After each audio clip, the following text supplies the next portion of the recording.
আজ প্রায় 2 বছর পর আমার সবথেকে পছন্দের জায়গা দুর্গাপুরে এই গৃহপ্রবেশে আমরা এলাম। এখানে আমার একটা ছোট্ট জমি নেওয়া আছে। তো এই জায়গাটা এত সুন্দর লাগে, মানে এত সুন্দর করে এরা সাজিয়েছে।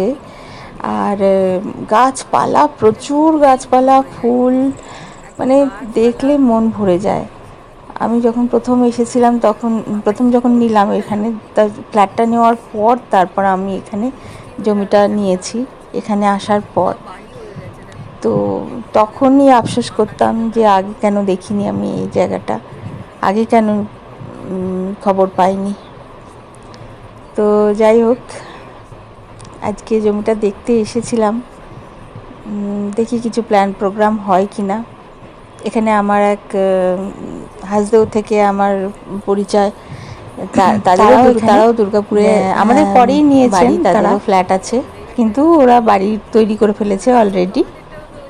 তো বারবার আমাদেরও বলছে যে এসো, তোমরাও এসো। তবে এটা কি, এই জায়গাটা দুর্গাপুরের মেন সিটিস থেকে বেশ খানিকটা ভেতরে। তো আমরা যেখানে থাকি তপমান সিটিতে সব কিছু সুবিধে ওর ভেতরেই আছে, ওখানে সেই অসুবিধাগুলো হয় না। এখানে থাকলে, পার্মানেন্ট থাকলে এখানে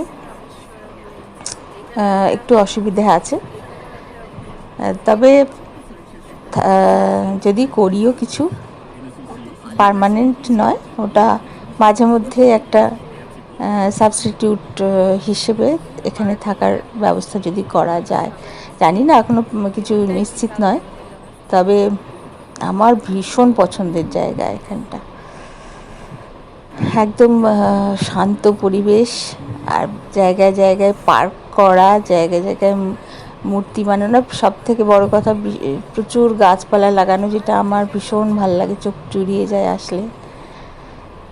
তো আজকে ঘুরে এলাম। তবে এখানে যাওয়ার পরে আমাদের অন্যান্য এখানে নার্সারিও বানিয়েছে একটা, ওইখানেই হয়তো তৈরি করে গাছপালাগুলো দিয়ে, তারপরে সাজায় জায়গাটা।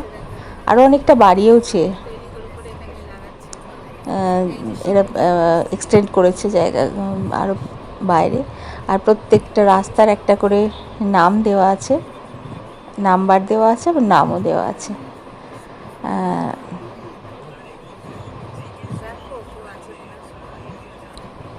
এটা ওদের আর এক দ্বিতীয় অফিস। এই অফিসটা আগে ছিল না, নতুন করেছে। তো আমরা যার সাথে দেখা করতে এসেছিলাম তার সঙ্গে দেখা হলো না, আবার আসতে হবে, কথাবার্তা কিছু হয়নি আজকে।